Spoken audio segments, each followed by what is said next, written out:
Ali server Naqvi साहब ने हमें ज्वाइन किया है, साबिक सफ़ीर रहे हैं। बहुत शुक्रिया अली सरवर साहब, आपने वक्त दिया। अली साहब, सबसे पहले तो हम ज़ाहिर है यही जान रहे हैं कि ख़ित्ते पे और पर्टिकुलरली ईरान में इंटरनली क्या असरात आप इस वाक़े के पड़ते हुए देख रहे हैं? देखिए, ये बहुत बड़ा सानिया है और ईरान के अवाम के लिए बहुत बड़ा सदमा है कि उनका सदर इंतकाल कर गया है। अब दो इसके पहलू हैं। एक अंदरून मुल्क उनके जो कॉन्स्टिट्यूशनल प्रोविजंस हैं उसके तहत जो भी प्रोसीजर किया हुआ है, अभी मेरा ख्याल है वाइस प्रेसिडेंट जो है वो टेक ओवर करेगा आर्जी तौर पे। उसके बाद से फिर नए इलेक्शन होंगे। तो वो मेरा ख्याल है ईरान का सिस्टम बड़ा मजबूत है और वो बहुत अच्छी तरह से सारा कुछ हैंडल हो जाएगा। अब दूसरा पहलू जो है वो इलाकाई सूरत हाल।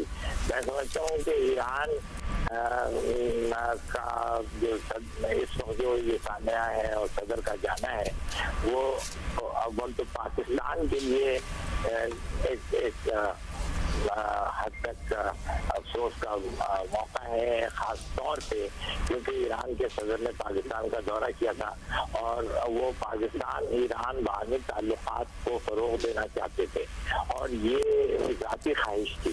तो उनके जाने से जाहिर है कि पॉलिसी तो वही होगी, लेकिन जो एक ज़ाती एलिमेंट था, पर्सनल एलिमेंट, वो थोड़े दिन तक कवर होना मुश्किल होगा। और फिर ईरान की हमायत थी फ़लस्तीनियों के लिए बहुत मजबूत तौर पे, और हमास की हिमायत भी ईरान करता था। तो उसने इजराइल को बहुत ईरान से तशवीश थी और परेशानी की थी। तो इजराइल ने ईरान के सफारत खाने में दमिश्क में हमला भी किया, जिसमें कि उनके इनकलाबी जहाज के कई सीनियर जनरल भी मारे गए। तो इजराइल इसका फायदा उठा सकता है और ईरान इस वक्त वल्नरेबल है। इजराइल कोई गड़बड़ या तख्लीकारी इस वक्त सोच सकता है या कर सकता है। तो उसके मामले उस तरफ ईरान को चौकन्ना रहना चाहिए और इजराइल की तरफ से कोई गलत चौकी है तो उसको रोकना चाहिए। उसके अलावा जो इलाकाई ममालिक हैं, सऊदी अरब से ईरान के ताल्लुकात बेहतर हुए हैं हाल में इसी साहब के दौर में, और UAE से भी ताल्लुकात अच्छे हैं। कुवैत, ओमान, सारे गल्फ के ममालिक, उन सब बहरीन, सबसे उनके ताल्लुकात बेहतरी के रास्ते पे थे। तो ये सब नए सदर को देखना होगा और इसको आगे बढ़ाना होगा। जी बिल्कुल, नए सदर के लिए भी बहुत चैलेंजेस होंगे। आपको इंटरनली कुछ तब्दीली आती हुई नज़र आ रही है? ईरान की जो इंटरनल पॉलिटिक्स है, ज़ाहिर है बहुत ही हार्ड लाइनर के तौर पर इन्हें कंसिडर किया जाता था, बहुत रिस्ट्रिक्शंस में भी इजाफा हुआ इनके दौर में। Do you see any change their with in the country? ये आपने अच्छा सवाल उठाया है। मैं समझता हूँ कि ईरान में पोलराइजेशन हो गई है, यानी कि फर्का बढ़ गया है। एक जो सोच है वो लिबरल सोच है और हार्डलाइनर्स के खिलाफ है, हार्डलाइनर्स से तजाद है उनको। तो वो जो लिबरल एलिमेंट है वो एक मुजाहरों की लहर दौड़ हुए ईरान में फैल गई थी पिछले 6-8 महीने पहले। तो वो चीज अब फिर ऊपर आएगी और जो सदर का इंतखाब होगा तो उसमें जो इलेक्शन होंगे उसमें मेरा ख्याल है कि पोलराइजेशन नजर आएगा। और कंजर्वेटिव एलिमेंट्स जो हैं वो अपनी जगह डटे हुए हैं, वो बड़े सख्त हैं। अच्छा, और ईरान की जो टॉप लीडरशिप है, जैसे कि आयतुल्लाह अली खमेनाई और चीफ जस्टिस और पार्लियामेंट के प्रेसिडेंट, ये सारे जो हैं ये हार्डलाइनर्स हैं।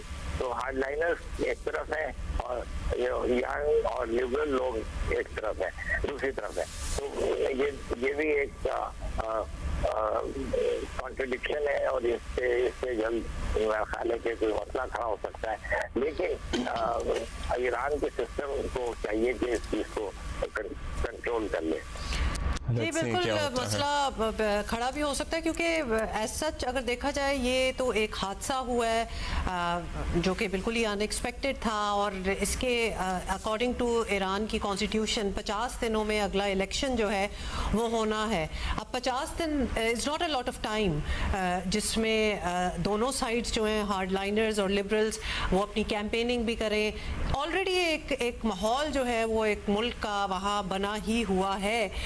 तो क्या आप कुछ पेश कोई कर सकते हैं कि किस तरफ पब्लिक जो है ईरान की वो किस तरफ जाएगी, कंसिडरिंग कि पिछले कुछ सालों में काफ़ी टेंशन भी रही है रईसी साहब के दौर में? जी, आपने ये सवाल जो उठाया है ये बिल्कुल सोचने का है, क्योंकि प्रेडिक्शन तो करना मुश्किल है, लेकिन मैं समझता हूँ कि जो हार्डलाइनर्स हैं उनको बहुत मुश्किल आएगी सिचुएशन को कंट्रोल करने में। और मेरा ख्याल है कि लेकिन वो लोग हार्डलाइनर्स क्योंकि हैं वो हार्ड पोजीशन भी लेंगे और वो उसको कंट्रोल करके ही रहेंगे। तो इस वक्त मैं समझता हूँ कि एक क्लैश फिर से इंटरनल अंदरूनी मुल्क एक तजाद आएगा और आपस में एक क्लैश भी हो सकता है। लेट्स सी क्या होता है। बहुत शुक्रिया आपका अली सरवर नकवी साहब हमारे साथ मौजूद थे। उन्होंने कहा अंदरूनी मुल्क कोई अनरेस्ट की सूरत हाल भी हो सकती है। आने वाला election would not be easy for any side. No it wouldn't be. और ऐसी कोई ट्रेजेडी जब होती है इतनी अनएक्सपेक्टेड, इतनी सडन, ये इन अ सेंस अपोजिशन के लिए, जैसे कि लिबरल्स की बात हो रही है, एक अपॉर्चुनिटी भी